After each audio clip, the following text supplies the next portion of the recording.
Kristiana ny olona anankiray rehefa mitory filazantsara. Mbola falitafaraka aminao indray ny tenako atao anatin'izao fandaharana fantarony marina izao asaiko ianao anaraka ny hatramin'ny farany an'ity fandaharana ity. Ny lohahevitra izay fampizarana aminao androany dia hoe Kristiana ny olona anankiray rehefa mitory filazantsara. Jesosy dia naniraka ny mpianany mba hitory ny filazantsara eny amin'izao tontolo izao. Araka ny teniny eo amin'ny Matoa 7:20 izy dia milaza hoe ko mandehana ianareo ataovy mpianatro ny firenena rehetra. Dia notanterahany mpianatra zany ao amin'ny marika 5:20 dia hozy izy ny tenin'Andriamanitra hoe ny mpianatra dia nandeha ny tontolo eny nitory ny filazantsara nanaraka ny baikon'i Jesosy. Ny filazantsara dia ilay asa-pamonjena lehibe izay nataon'i Jesosy ho antsika. Ny filazantsara dia ilay fanavotana lehibe izay nataon'i Jesosy teo amin'ny hazo-fijaliana ho an'ny olona rehetra. Izay ilay filazantsara izay asain'i Jesosy ho torintsika. Dia zany tenin'Andriamanitra zany zany baikon'i Jesosy zany dia miatra ihany koa amintsika kristianina rehetra amin'izao fotoana izao. Raha kristianina ianao dia mipetraka aminao ihany koa izany baikon'i Jesosy zany hoe torio ny filazantsara. Ny olona anankiray voalohany indrindra ahafahany mitory ny filazantsara dia tsy maintsy mandray ny filazantsara aloha izy. Tsy afaka hizara ny filazantsara ianao raha tsy efa nandray ny filazantsara aloha. Satria ianao dia tsy afaka hizara n'izay zavatra tsy anananao, tsy afaka hitory an'izay zavatra tsy ainanao, fa voalohany indrindra mila raisinao, mila iainanao aloha ny filazantsara izay vao afaka zarainao any amin'ny olona hafa. Manarakarak'izay ny filazantsara dia tsy natao an'ny mpanompon'Andriamanitra na hoe ny pasteur rery ihany noho izany hoe fitoriana filazantsara zany, fa natao an'ny olona rehetrarehetra ny fitoriana filazantsara.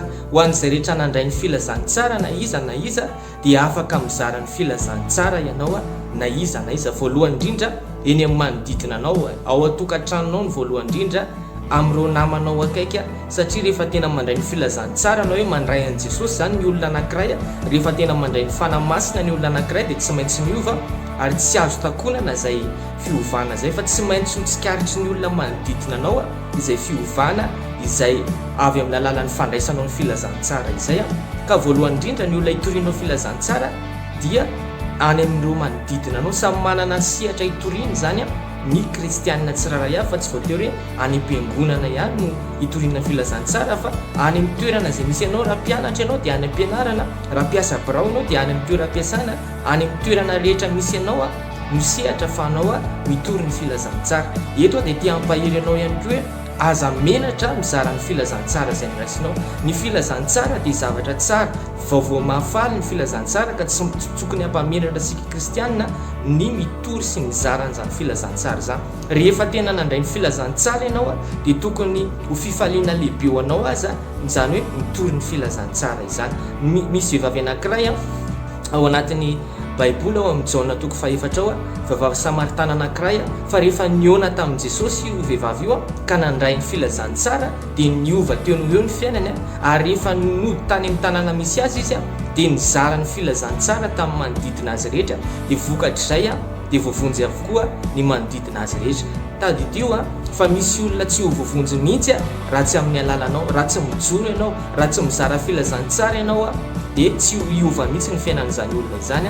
Ka noho izany tia ampahery anao hoe aza menatra mizara n'ilay filazantsara izay efa niraisinao.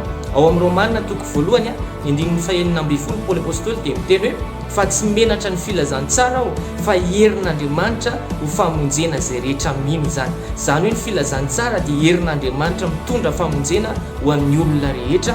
Ka noho izany sahianao manomboka izao mampiseho an'ilay fiainana dia fiainam-baovao izay efa niraisinao avy amin'ny alalan'i Jesosy.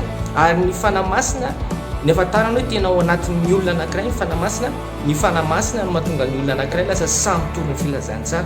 Ny Fanahy Masina dia mahatonga ny olona anankiray tsy hipetrapetraka fa hizara ny filazantsara izay ao anatiny.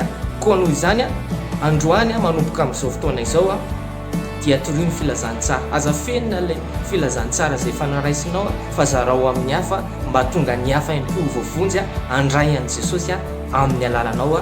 Dia izay ny fandaharantsika tamin'ity androany ity. Akasitrany ianao nanaraka hatramin'ny farany, mirary soa dia samy tahin'i Jesosy daholo.